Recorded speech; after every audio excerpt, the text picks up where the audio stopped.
Danielle Ashford was 34 years old when her husband of 12 years threw himself a party to celebrate their divorce, at a venue he'd already booked and paid for weeks before he told her he wanted out. Desmond stood by the open bar, laughing with friends who'd known for months, and said nothing. He raised a glass to new beginnings. He didn't mention the bills, the insurance, the contractor's bond, the business licenses, the dozen quiet, unglamorous accounts he'd never once logged into in 12 years of marriage, because Danielle had always logged in for him. He called her just the bookkeeper to Simone, the 28-year-old he'd chosen instead, laughing that she didn't come with 12 years of tired attached. He had no idea what those 12 years actually held. That night, watching him toast his freedom, Danielle didn't cry, and she didn't argue. She simply went home, opened her laptop, and stopped paying. 37 bills were about to find their way to his door, and Desmond had no idea they were coming. Before we dive in, comment where you're watching from today, and if stories like this speak to you, hit subscribe, because tomorrow's story is even more intense. The alarm never had a chance. Danny was already awake when it buzzed at 5 a.m., already sitting up in the gray dark with her laptop warm on her knees. She silenced it without looking.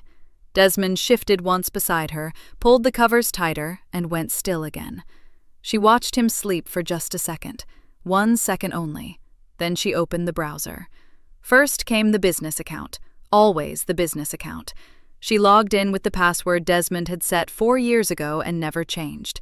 His mother's birthday, backwards, and scanned the previous day's transactions line by line, the way some people read the news, looking for anything out of place, looking for anything that needed her attention before the morning was over.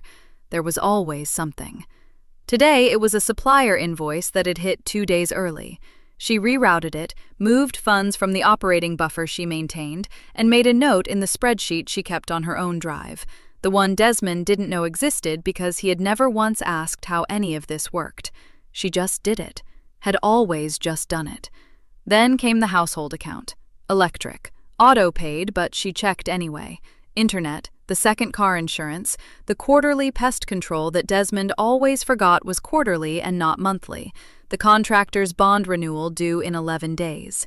She set a calendar reminder for day 9. She always set it for 2 days early. 2 days gave her room. After that, her work email.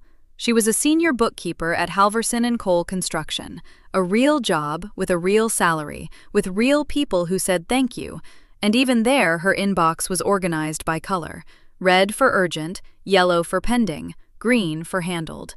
This morning there were 3 reds.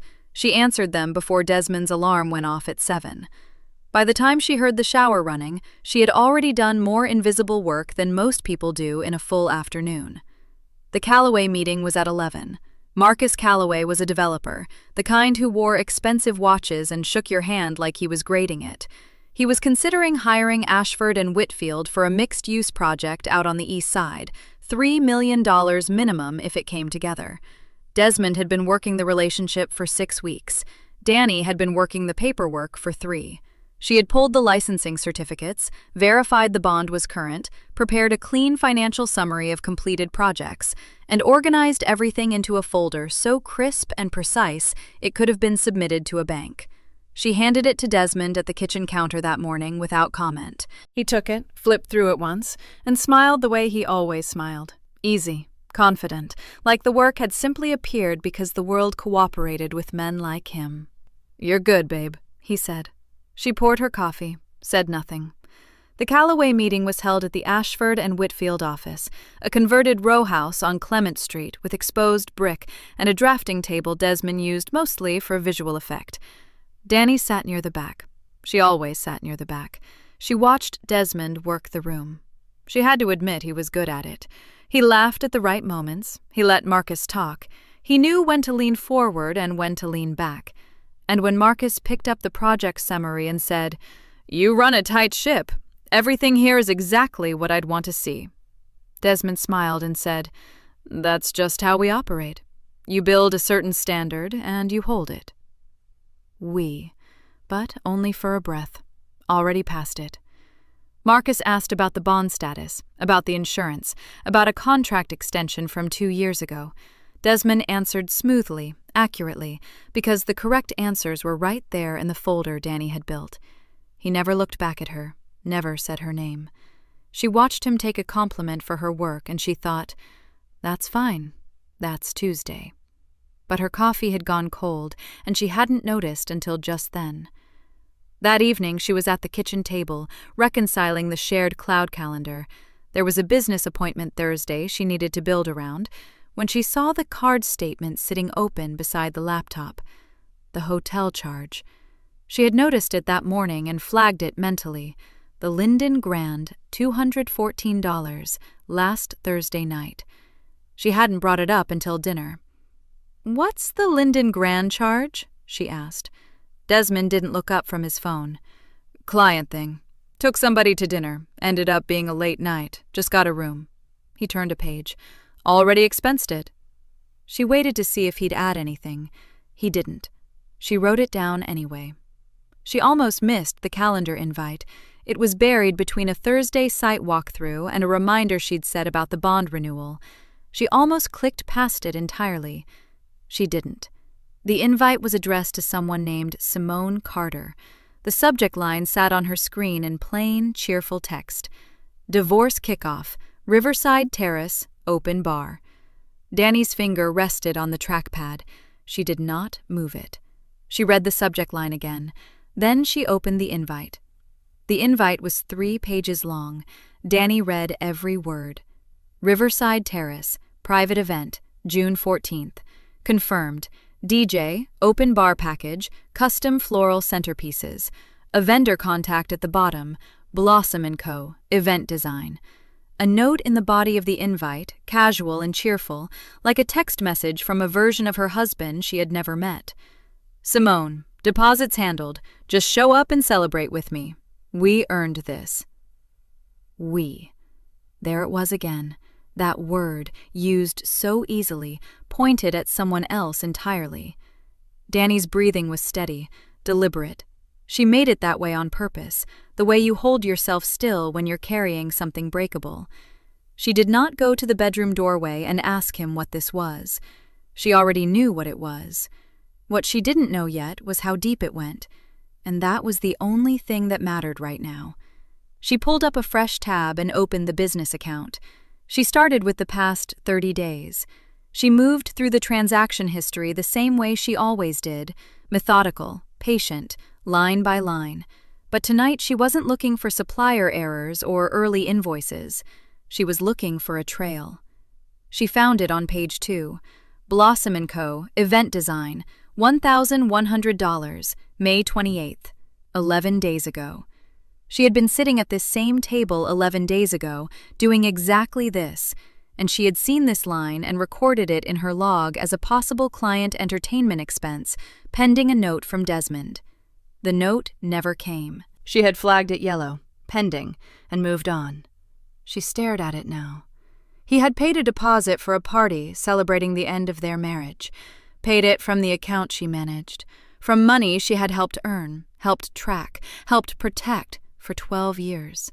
And she had logged it herself, unknowing, neat and color-coded. Her jaw tightened. She right-clicked and saved a screenshot of the transaction.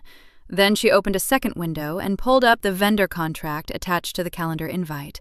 She read the full document. Venue, catering minimums, a cancellation clause that put the full balance due if canceled inside 14 days. She saved that too, renamed the file something plain and unnoticeable, and moved it to a folder on her personal drive she labeled Tax Reference 2024. No one would look there. She went back further. 60 days. 90. There were 2 more charges she hadn't been able to place at the time. A florist consultation fee in March, $75, listed as miscellaneous client meeting. A background check service in April she had written off as Desmond vetting a subcontractor. Looking at them now, in this new light, they arranged themselves differently. They made a different kind of sense. He hadn't been careless. He had been slow, deliberate. spreading it out so nothing stood out. She documented everything, every line, every date. The total came to just over $1,400, all of it run through the business account, all of it logged in her own meticulous hand and never questioned because she had trusted the man who gave her the transactions to give them to her honestly. She saved the final spreadsheet, closed the tab, and sat back. She called Elijah at 10:47 p.m. He picked up on the second ring. That was Elijah. He always picked up, even late, even without warning. He had been that way since they were kids. "Hey." His voice was calm and low. "What's going on?" "I need help understanding some numbers," she said. "Business account stuff. Some transactions I can't fully trace." A short pause. "Your numbers or Desmond's numbers?" "The business," she said. I want a second set of eyes, someone who knows what to look for." He didn't push. That was also Elijah. "Okay," he said. "Send me what you have. I'll look at it tomorrow morning, before my 8 o'clock. "I'll send it tonight." "Danny." His voice shifted slightly, not alarmed, just listening harder. "You okay?" She looked at the corner of the screen where the calendar invite still sat, minimized, waiting. "I'm fine," she said. "I just want to understand what I'm looking at before I do anything else." "All right." He let it land. "Send it over." She emailed him the spreadsheet, just the spreadsheet, nothing about the invite, nothing about Simone, nothing about a party titled like a celebration of her own loss. Not yet. She needed to know the full shape of it before she handed it to anyone, even Elijah, even herself. When the email sent, she sat for a moment in the kitchen quiet. The refrigerator hummed. Down the hall, she could hear Desmond breathing in that slow, heavy rhythm that meant he was deep asleep, completely unbothered, resting easy in a life she had built around him like a frame around a painting. She closed the laptop. She set it on the counter beside her coffee mug from that morning, still there, still unwashed, a small, neglected thing she'd meant to get to earlier. She would say nothing tonight. She would say nothing until she understood the full scope of what he had done. She went to bed. Desmond chose a Sunday afternoon to tell her. She thought about that later, the choice of Sunday, the way it felt planned. Soft lighting, nowhere to be, a full day ahead to absorb the blow. He had probably practiced it. He sat across from her at the kitchen table with his hands folded in front of him, and he looked at her the way you look at someone when you've already decided what their face is going to do. "I think we've reached the end of the road," he said. "I think we both know that." Danny looked at him. She said nothing. He shifted in his chair. "I've been doing a lot of thinking about what I want, about what's fair to both of us." He paused on the word fair like it was generous of him to offer it. "I think it's time we went our separate ways, Danny, before things get any harder." She kept her hands flat on the table. Still. "Okay," she said. He blinked. "Okay?" "Yes," she met his eyes. "I heard you." He had expected more. She could see it in the way he recalibrated, a small adjustment behind his eyes, like a man who had prepared for a storm and was standing in dry weather, uncertain what to do with his umbrella. "I mean, I know this is hard to hear," he said. "I'm fine, Desmond." "We can take time with the paperwork. I don't want this to be—" "I said I'm fine." She said it without an edge, without heat, just clean and flat, like a closed door. "Let me know when you've got a lawyer, and I'll have one too." He looked at her for a long moment, like he was searching for the things she was hiding. She wasn't hiding anything. She was just done giving him more than he deserved. The paperwork moved quickly. Her lawyer was thorough and unimpressed by Desmond's charm. Within 10 days, the filings were in. Within 2 weeks, the terms were in early negotiation, and Desmond had moved his clothes and his golf bag and his cologne collection into a furnished apartment he had clearly arranged before he ever sat down across from her on that Sunday. She had suspected. Now she was sure. The party at Riverside Terrace happened on a Saturday night, the same date from the invite. He had not canceled a single thing. She went. She wore a dark green dress she'd had for 3 years. Her hair was up. She arrived at 8, stayed until a little past 9, and spoke to 11 people she had known for years. Couples they'd had to dinner, friends from Desmond's side, a few she had genuinely thought were hers too. She could tell, within the first 20 minutes, that most of them had known. Not about the party necessarily, but about Simone, about the direction things had been heading. There was a particular way people looked at her, that careful, slightly too warm look that meant they were working to appear neutral, overcompensating. The hug that lasted 1 second too long from Marcus, who had been at their wedding. The way Keisha laughed a little too quickly at something Danny hadn't meant to be funny. They had known, and they had said nothing. She did not cry. She did not pull anyone aside. She did not scan the room for Simone, and she did not make a single moment that anyone could talk about later. She said her goodbyes with a smile that gave them nothing to hold on to. She drove home in the quiet. She sat at the kitchen table one last time, the laptop open, the light above her the only one on in the house. She logged into each account the way she had thousands of times before, smooth and practiced, no hesitation. The utilities, the renter's insurance on the storage unit, the business insurance policy, the contractor's bond renewal, which she had set up herself 4 years ago because Desmond had nearly missed the deadline and laughed about it like it was funny. The water bill for his new apartment, which he had asked her to just keep handling for a couple more months, just until I get settled.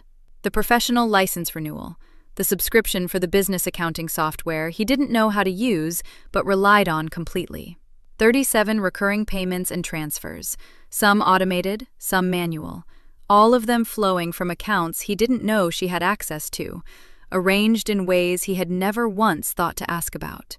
She canceled each one. Not with anger, not with ceremony. She moved through the list the same way she moved through everything. Methodical, precise, one line at a time. When she was finished, she closed each window, cleared nothing, and left her own records exactly as they were. She shut the laptop. Outside, the night was quiet and still, the kind of quiet that meant nothing had happened yet. In the weeks that followed, envelopes began arriving at Desmond's new address. Some came with warning notices already printed in red. Some came with late fees attached. Some came from offices he didn't recognize because he had never needed to recognize them before. By the time they stopped arriving, there were 37. Elijah's home office was exactly what she expected from him. Clean, functional, 2 monitors, a printer, a row of labeled binders on a shelf that went in order by year.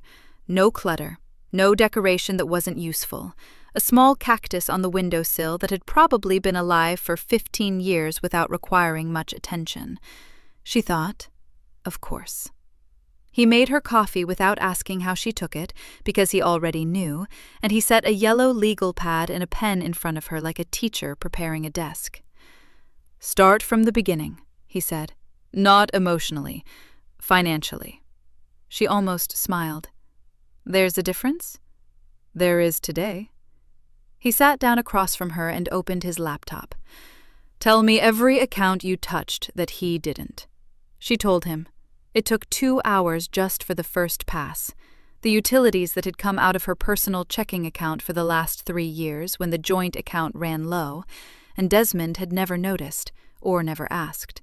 The contractor's bond she had renewed on her own card twice.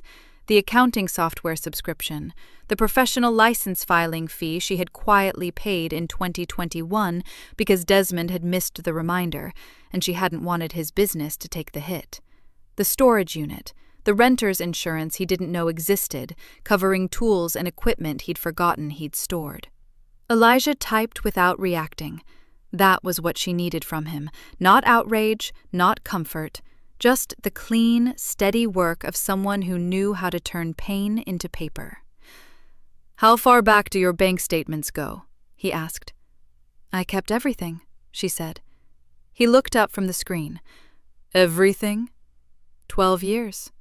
He nodded once, like that was exactly what he expected. Good.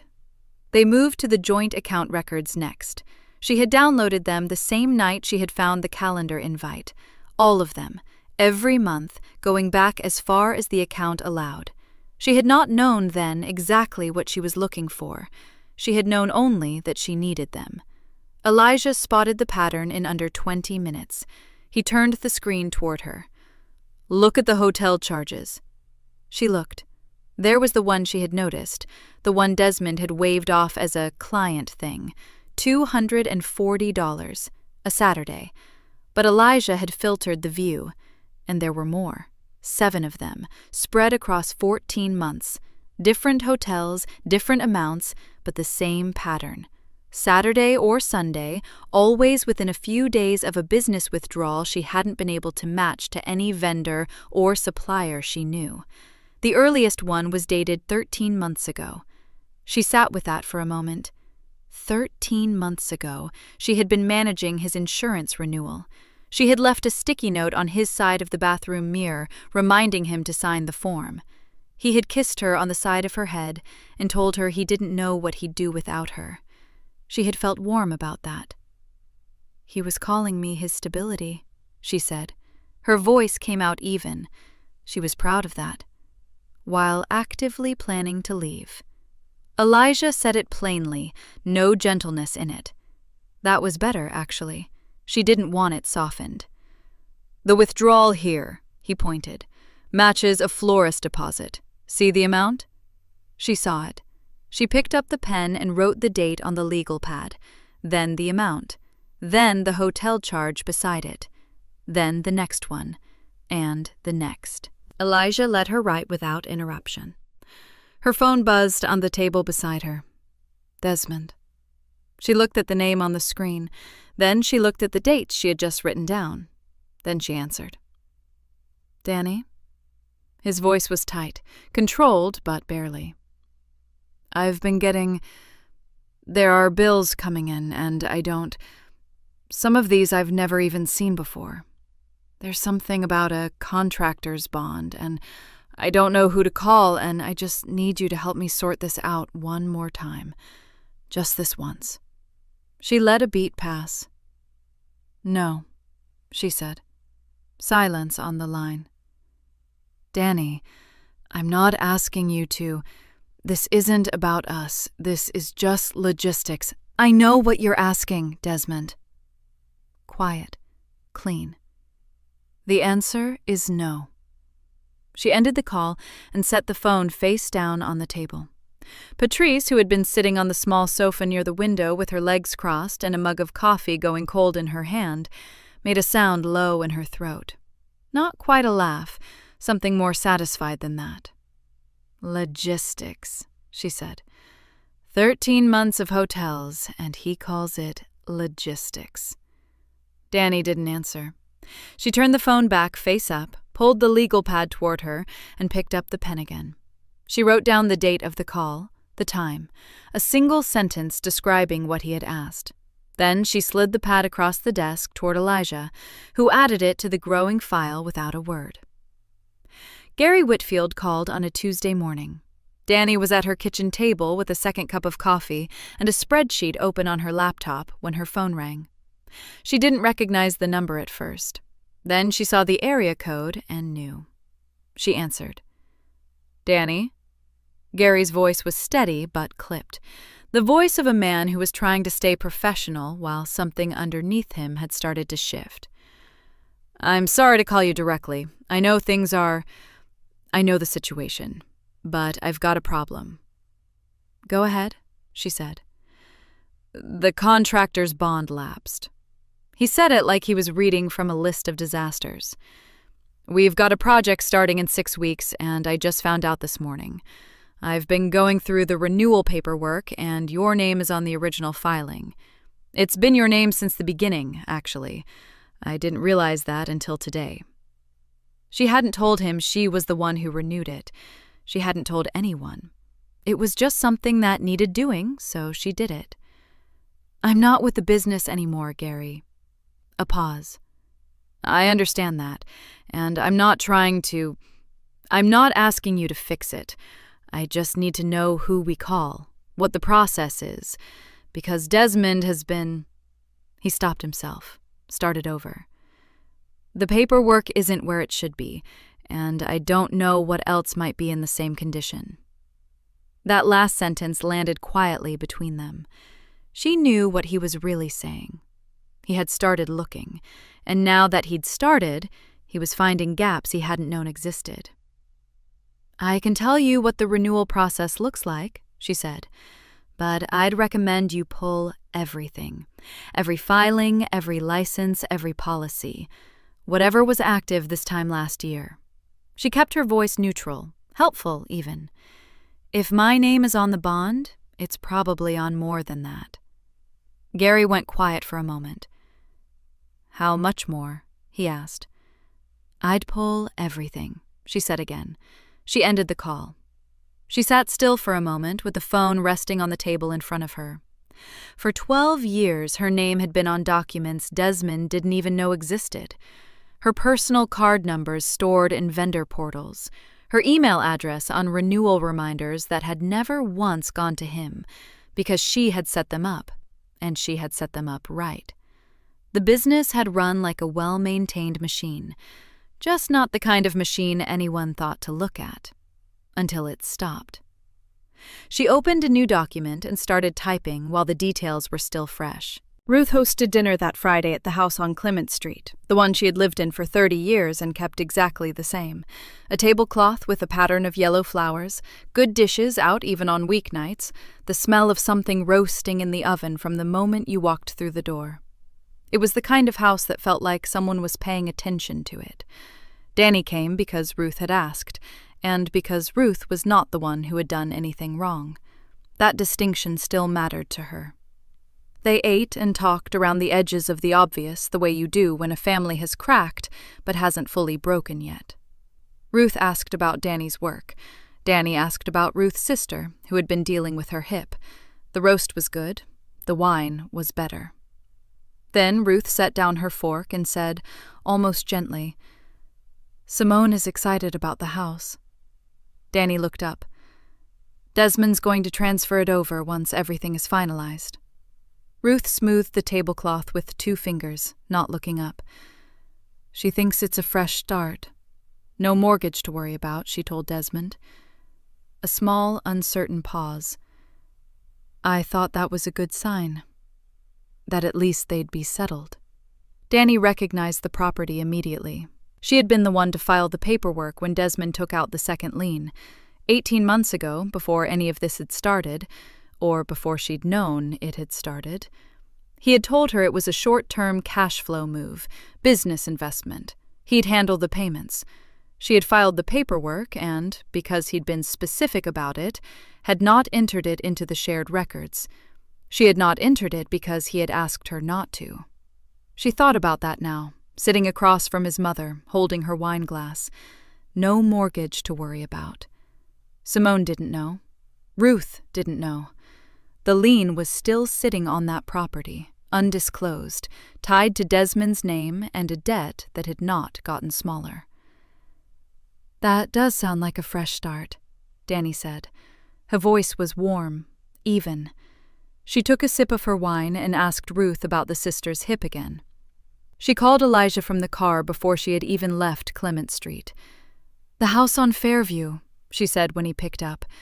"Desmond has a second lien on it. I filed the paperwork 18 months ago." She heard him typing. "It's undisclosed," she said.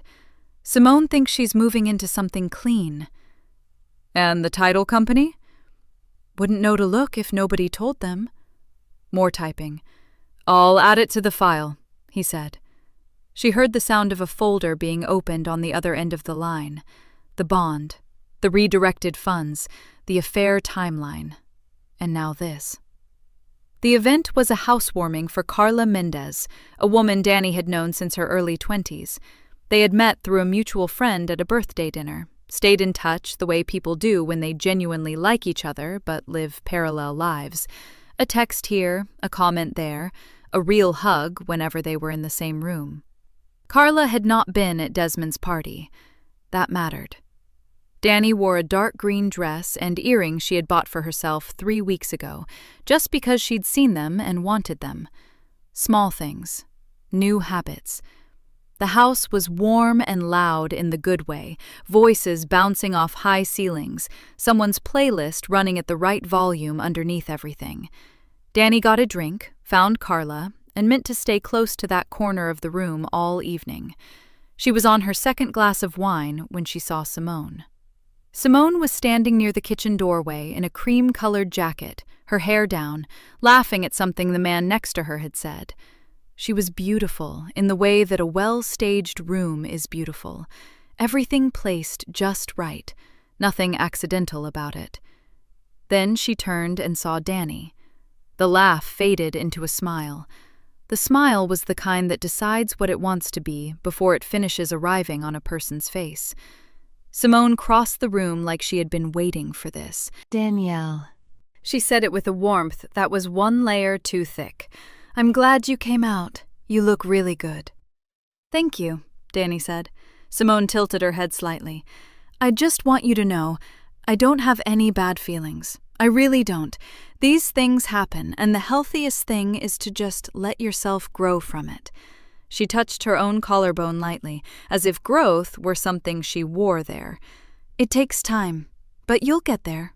Danny looked at her, not with heat, not with the cold, flat stare of someone trying to intimidate, just looked, the way you look at a document when you're reading it carefully before you sign anything. "I appreciate that," she said. Simone smiled again, bigger this time, like she had just done something generous. "Honestly," Simone continued, "Desmond and I are really focused on the future. We're getting the house sorted. I'm going to redesign the whole first floor. I have so many ideas." A small laugh. "It'll be good for both of us to just move forward." Danny nodded slowly. Then she said, "What's the current status of the second lien on the property?" The smile didn't disappear. It just stopped. "The what?" "The second lien," Danny said. Her voice was even, conversational almost. "On the Fairview property. Has Desmond had you review the title before the transfer?" Simone blinked once. Something moved behind her eyes. Not recognition, not alarm, but the briefest flicker of a door that she immediately decided not to open. "I don't know what that means," she said. Her tone had shifted, still smooth, but thinner now. "Okay," Danny said simply. That was all. Just, okay. Simone looked at her for a moment longer, then laughed softly, the kind of laugh that covers a feeling. "I'll let Desmond handle the paperwork side of things. That's not really my area." "Right," Danny said. She took a sip of her wine. She didn't say anything else, and she didn't need to. Simone excused herself a minute later with a smile that no longer reached her eyes, drifted back toward the kitchen, and found someone else to stand next to. Danny watched her go. She had chosen not to look. That was the thing. The question had landed right in front of her, and she had stepped around it like a puddle on a sidewalk, not because she hadn't understood it, but because understanding it would have cost her something she didn't want to pay. That choice was its own kind of answer. Elijah called Thursday evening. "I found something," he said. He didn't say, "You're not going to believe this," or "sit down." He just moved to the fact, the way he always did. The party, and Simone's moving costs, the truck, the storage unit deposit, the first month at the staging facility she used. Danny set down what she was holding. "He used client escrow funds," Elijah said. "I traced it through 3 transactions. The money came in from a residential job, went into the escrow account like it was supposed to, and then got moved out again within the same billing cycle. Twice. The dates line up exactly with the party vendor deposit and the moving invoices." She didn't speak for a moment. "That's a license violation," she said. "That's a license violation," he confirmed. She thought about Gary's voice on the phone. I don't know what else might be in the same condition. Now she did. She pulled up the file she and Elijah had been building together for weeks. The contractor's bond, lapsed. The redirected joint funds, documented. 12 years of unpaid labor, itemized. The undisclosed second lien on the Fairview property. And now this. Client money used for a party, for moving boxes, for a fresh start that hadn't been paid for honestly. She opened the folder. She looked at everything they had built. It was complete. The conference room at Elijah's office was small and smelled like old coffee and printer toner. A single window faced the parking lot. The blinds were half open, letting in a flat gray light that made everything look precise and factual, which suited Danny just fine. She had arrived first. She'd set her bag down, taken out the folder, and laid the documents across the table in the order they'd agreed on. Not scattered, not stacked. Organized by category, each section separated by a colored tab. The kind of order that says, this is not emotion. This is evidence. Elijah arrived 7 minutes later with 2 coffees. He set one in front of her without asking. Margaret Osei arrived at 9 on the dot. She was Danny's lawyer, a compact woman in her late 40s with close-cropped natural hair and reading glasses she kept tucked into the collar of her blazer. She did not waste words. She had reviewed the file twice already, but she sat down, put on her glasses, and reviewed it a 3rd time before she said anything at all. All right, Margaret said finally. She tapped one section with her pen. Let's start with the escrow. They worked through it piece by piece. The escrow records Elijah had traced came first. 3 transactions, dates and account numbers printed cleanly, the vendor deposit receipt for the party, and the moving invoices paper-clipped behind them. Elijah had written a 1-page summary at the front. Simple language, precise numbers. The kind of document that didn't need anyone to explain it. Then the lapsed contractor's bond, a copy of the original bond, the renewal notice that had been sent to the business email address Danny had managed, the gap in coverage, dated and marked. Gary's phone call to Danny was documented as well. A brief log of the date, time, and what he'd said, typed out and signed by Danny herself. Then the lien, a copy of the title record on the Fairview property, the second lien highlighted in yellow, the recording date, the outstanding balance. Clear, undeniable, the kind of fact that doesn't soften. Then the labor documentation. This section was the thickest. 12 years of utility payments, insurance renewals, license filings, tax preparation, vendor coordination, bookkeeping hours, all of it itemized. Elijah had calculated a conservative market rate for each category. The total at the bottom of the last page was the kind of number that required a moment to absorb quietly. Margaret looked at it over her glasses. She didn't comment on the amount. She just moved her pen down the column, checking each line. "This is solid," she said. "All of it." "I want to make sure Gary sees the escrow section before Desmond has a chance to explain it to him first," Danny said. Margaret nodded. "That's exactly how we'll run it. I'll request the meeting through the business address. Frame it as settlement terms only. Desmond won't know the full scope until we're sitting across from him." "He'll agree," Elijah said, leaning back slightly in his chair. "He thinks it's a paperwork meeting." "He thinks everything is a paperwork meeting," Danny said. "That's why he never went to any of them." Elijah made a small sound that wasn't quite a laugh, but was close enough. Margaret gathered the sections back together and squared the edges of the folder against the table. "I'll send the meeting request this afternoon. Standard language, final terms, settlement review, both principals present." She looked at Danny directly. "He will think he is walking in to negotiate." "Good," Danny said. The meeting request went out at 2:15 that afternoon. Desmond called her at 4:47. She let it go to voicemail. He left one, easy, casual, almost cheerful, saying he thought this was a good step and that he hoped they could just get everything wrapped up cleanly. He said cleanly twice. He said he was sure they could work something out that made sense for everyone. She listened to it once. Then she deleted it. That evening, Danny sat at her kitchen table with the folder in front of her. The house was quiet, the kind of quiet that used to make her feel alone, and now just felt like space. She had made tea she hadn't finished and left it at the edge of the table. The window above the sink was dark. She opened the folder. She read through each section the way she always read important documents, slowly, without skipping, giving every line its due. She wasn't looking for mistakes. Elijah had checked for mistakes. Margaret had checked for mistakes. The mistakes, if there were any, had already been found. She was reading it the way you read something you built yourself, not to fix it, but to know it fully, to carry it right. The escrow records, the bond, the lien, the 12 years laid out in columns and totals and dates. She turned the last page. She sat with it for a moment. Then she closed the folder, set her hand flat on top of it, and left it there on the table. The conference room at Margaret's office was bigger than Elijah's. A long rectangular table, 8 chairs, a whiteboard on the far wall that hadn't been used in a while. The carpet was dark gray. The overhead lights were bright and clean.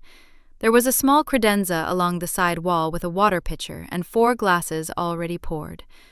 Danny arrived at 8:45. Margaret was already there. They did not speak much. Margaret adjusted the placement of her notepad and uncapped her pen. Danny set the folder on the table in front of her chair, centered it, and sat down. They heard Desmond before they saw him. His voice carried through the frosted glass panel beside the door. That familiar, easy laugh, the kind he used with clients and strangers and anyone he wanted something from. He was talking to Gary about a job they'd bid last month. Something about permits, something about the schedule. Like it was a Tuesday morning, like this was nothing. The door opened. Gary came in first. He was wearing a dark blue polo and khakis, his reading glasses hanging from his collar. He nodded at Margaret, gave Danny a brief, respectful look. "Danny," he said simply. "Gary," she said. Desmond came in behind him. Charcoal gray jacket, no tie, the kind of look that said, "I made an effort," without admitting it.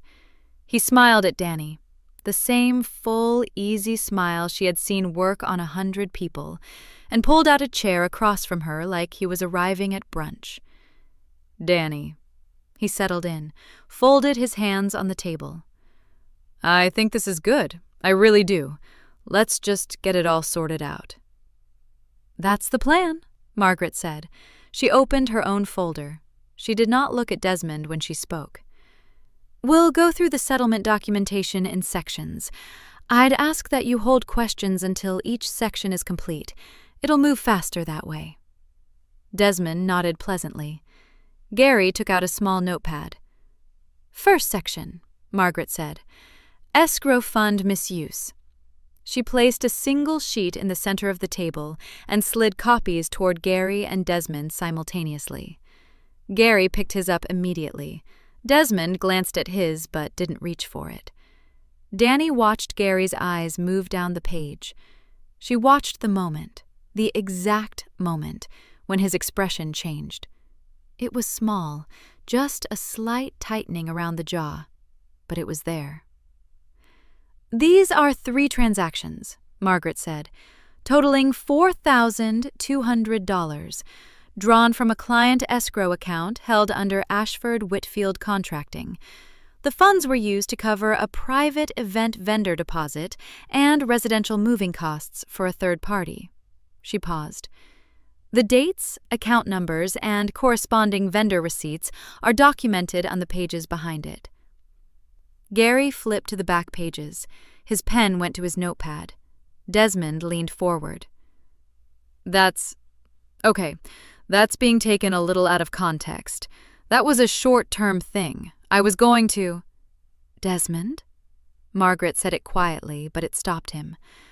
"I asked that questions be held until each section is complete."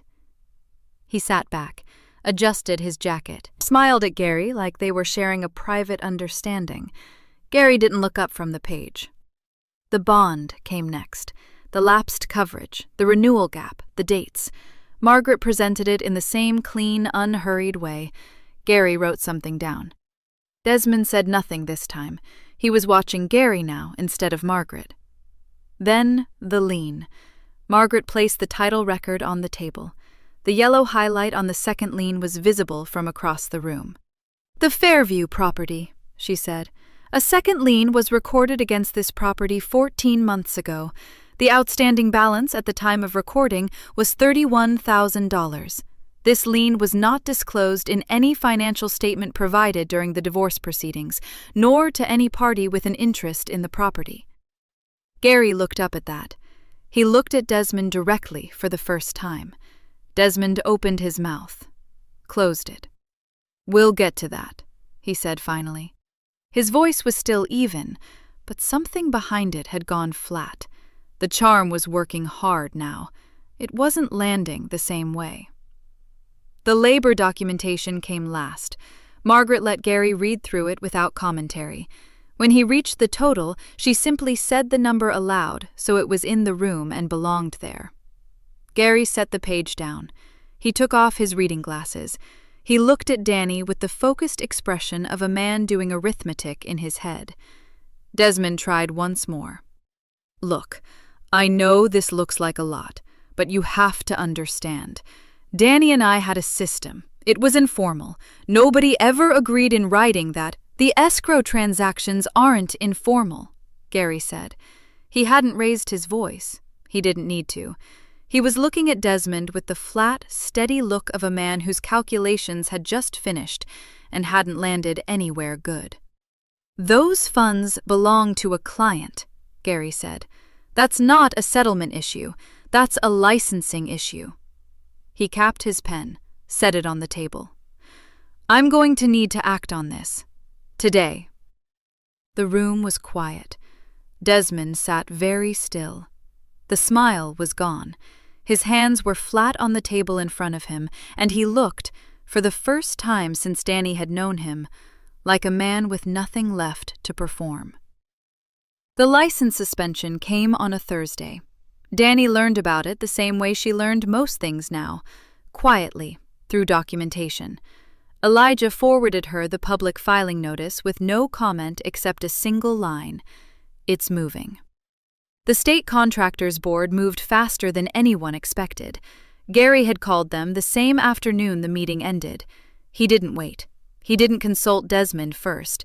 He had a business to protect, contracts to honor, and a licensing violation sitting in a folder that had already been presented to a lawyer. The math was simple, even if it was ugly. The suspension was pending a formal investigation into the escrow misuse. Desmond couldn't pull permits, couldn't bid jobs, couldn't operate under the Ashford-Whitfield name in any official capacity until the board finished its review. That review, Elijah told her, could take months. Gary moved just as fast on the buyout. He called Desmond 2 days after the meeting. Danny didn't hear that conversation, but she heard about it later through her own lawyer. Gary had put an offer on the table and told Desmond it was the only one he'd make. The suspension had spooked 2 of their current clients. One had already called asking questions. The longer Desmond's name stayed on the business, the more damage it did to what Gary had spent 15 years building. The number Gary offered was low. It was fair to Gary. It was not fair to Desmond. Desmond took it. He didn't have much choice. The divorce settlement was finalized 9 days later. Danny sat in Margaret's office while Margaret walked her through the final numbers. The documentation, 12 years of itemized labor, the redirected joint funds, the full financial record of what Danny had actually contributed, had shifted the calculation far beyond what Desmond had expected when he'd walked into that conference room thinking charm was a strategy. He had expected to leave the marriage lightly. He had expected inconvenience, not reckoning. The number on the final page was not small. Danny read it twice. She didn't react outwardly, but something in her chest loosened. Not joy exactly, but something close to it. Something that felt like land after a long time at sea. Ruth called on a Sunday afternoon. "I talked to Gary," she said. Her voice was careful, like she was choosing each word the way you choose footing on wet pavement. "He told me some things. And then I called Desmond, and I asked him directly." Danny waited.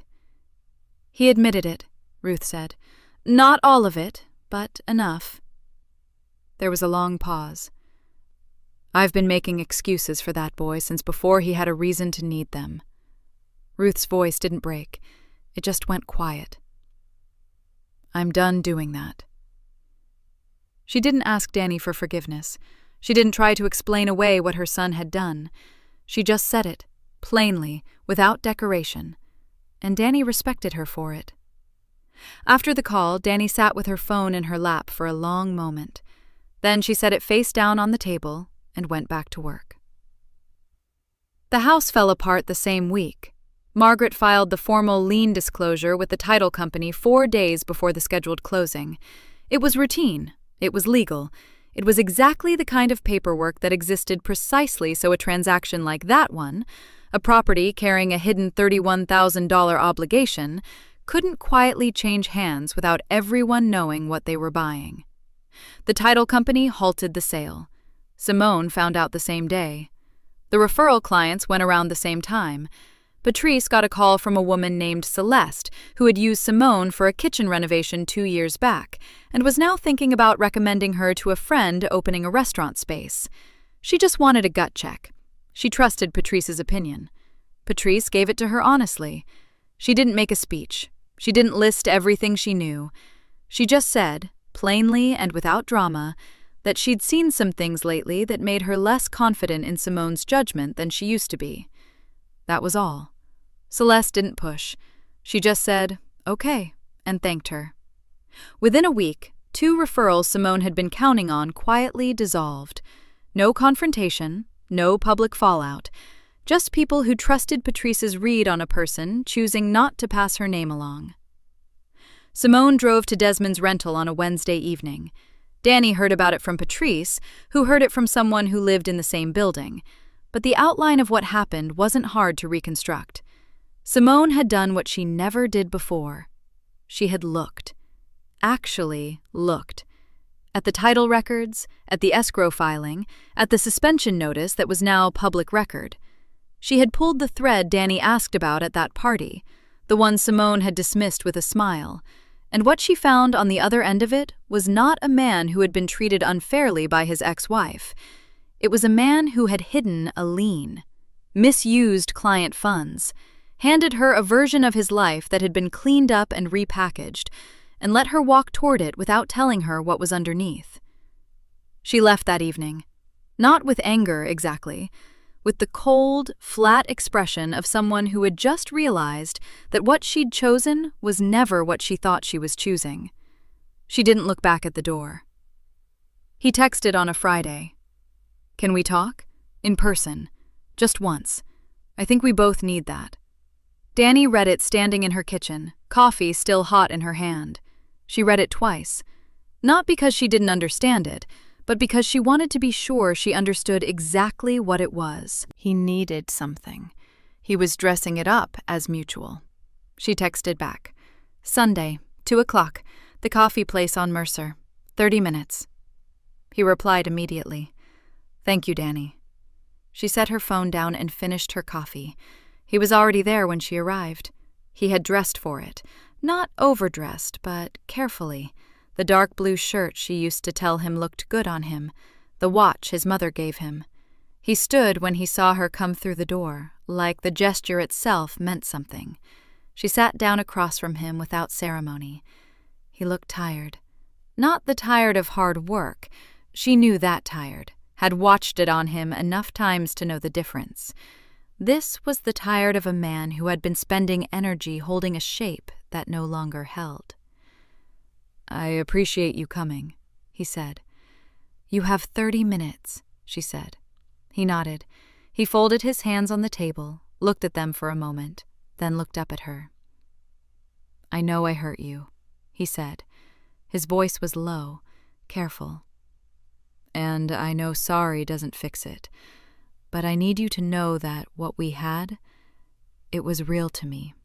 Whatever happened at the end doesn't erase 12 years. It was a good opening. It almost sounded like honesty. It had the shape of accountability without the weight of it. Danny let him finish. Then she spoke. You were calling me your stability while you were booking a venue, she said. Her voice was even. You used money from the business, our business, to plan a party celebrating the end of a marriage you hadn't even told me you wanted out of. You were doing that for over a year, Desmond. I have the bank records. He opened his mouth. I'm not done, she said. He closed it. You used client escrow funds to cover the party and Simone's moving costs. That's not a mistake. That's a choice. And that choice is why your license is suspended right now. She paused, letting that sit. Gary bought you out at a number that was fair to Gary. The business you told everyone you built it on paperwork I filed, bonds I renewed, licenses I tracked, payments I made from accounts you never even looked at. For 12 years. Desmond's jaw tightened. I knew you handled things. You didn't know anything, she said, still calm. That was the whole problem. You accepted the result and ignored the work. And when you decided you were done, you assumed the result would just keep running on its own. He looked away, looked back. Simone left, he said, quieter now, like he was offering it as a kind of proof. See, I'm suffering too. I know, Danny said. She didn't even...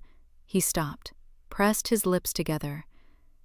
She didn't give me a chance to explain. There wasn't much to explain. The lien was on the record. The escrow filing was on the record. You hid both of them from her the same ways you hid things from me. Danny tilted her head slightly. She made the same mistakes you counted on me making. She didn't look. He was quiet for a long moment. My mother won't return my calls, he said. I know that, too. Danny. His voice shifted, softer, reaching. I'm not asking you to forgive me. I need to know that you don't hate me. I need to know we can... I don't hate you, Desmond. She said it simply. Hate would mean I'm still organizing my life around yours. She picked up her bag from the back of the chair and set it in her lap. You didn't lose me because I wasn't enough, she said. You lost me because you noddles asked what I was carrying. You just kept adding weight and thanking the floor for not cracking. She stood. I hope you figure out how to run your own life. I genuinely do. But I'm not going to help you, and I'm not going to feel bad about that. He didn't stand this time. She walked out through the glass door into the flat gray afternoon, and she did not look back. 1 year later, the sign on her office door read, Ashford Financial Consulting, Bookkeeping and Advisory Services. It was a small office, clean and bright, on the second floor of a building full of small businesses run by women who built things with their hands or their skills or both. Elijah had helped her structure the business in the first 3 months, setting up her accounting systems with the same quiet precision he applied to everything. He had charged her his cost rate and refused to call it a favor. Patrice had sent her first 4 clients, then 6 more after that. Word moved fast in the network of contractors and tradeswomen who needed someone sharp and trustworthy on the number side, someone who actually understood how the work ran, because she had been inside it for over a decade. The client files were lined up in a row on the shelf above her desk. Each one had a labeled folder. Each folder had a person behind it, a plumber, an electrician, a tile contractor, a woman running a 2-crew landscaping company who had been doing her own books on a legal pad for 6 years. Danny knew what that looked like from the inside. She knew what it cost to carry something alone, unrecognized, without anyone ever asking how the thing stayed standing. She intended to help them put a number on it. She sat down at her desk on a Tuesday morning, opened the first file of the day, and got to work. Thank you for watching until the end. If this story meant something to you, hit subscribe and turn on notifications. I've got 2 stories on the screen that you have to watch next. Have a great day!